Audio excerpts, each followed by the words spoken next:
I brought my 3-month-old son Leo to my husband's home for the holidays, but while my son was asleep, my niece, Lana Wright, and her classmates carried him upstairs and threw him down. My baby died right in front of me.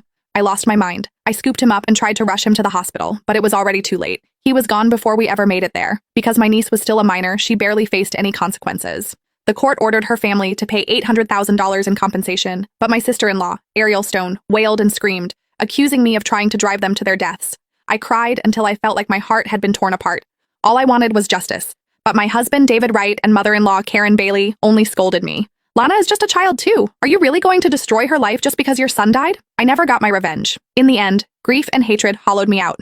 That winter, I died of a heart attack. When I opened my eyes again, I was back on the day of the holiday gathering. This time, I immediately called my parents and asked them to take my son away.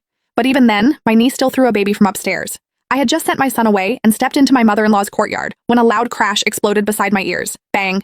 A baby, wrapped tightly in a blanket, slammed onto the stone tiles. I stood frozen, then slowly looked up.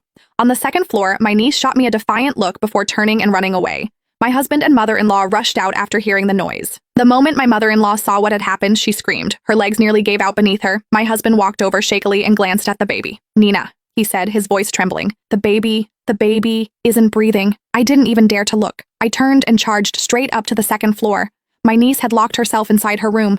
I kicked the door hard. "Lana Wright, open the door. Who did you throw down there?" There was no answer from inside the room, but I could hear my niece laughing with her classmates. "Lana, what if they call the police? My mom won't hit me, right?" "She won't. It's not like we did it on purpose. Besides, the police don't arrest minors." Their fearless words stabbed into my ears like needles. I started shaking uncontrollably. I threw all my strength into kicking that wooden door. "Get out here.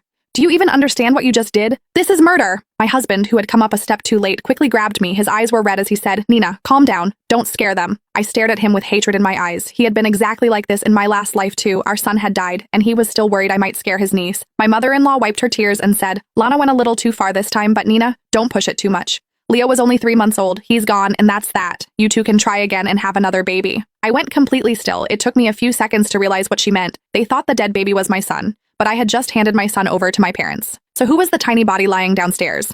My husband came upstairs and wrapped his arms around me. "Nina, I swear I'll get justice for Leo," he said. "But Lana is still young. She doesn't know any better." Before he could finish, I shoved him away. "What do you mean she doesn't know any better? If she's that clueless, why doesn't she jump herself?" Then I grabbed a chair and smashed it hard against the door. The wooden door rattled violently, shaking so hard it felt as if the whole house was trembling with it. "Lana Wright, get out here. If you don't, I'll break this door down." Why should she get to kill someone and act like nothing happened? Even if the baby who died today wasn't mine, I was still going to get justice for him.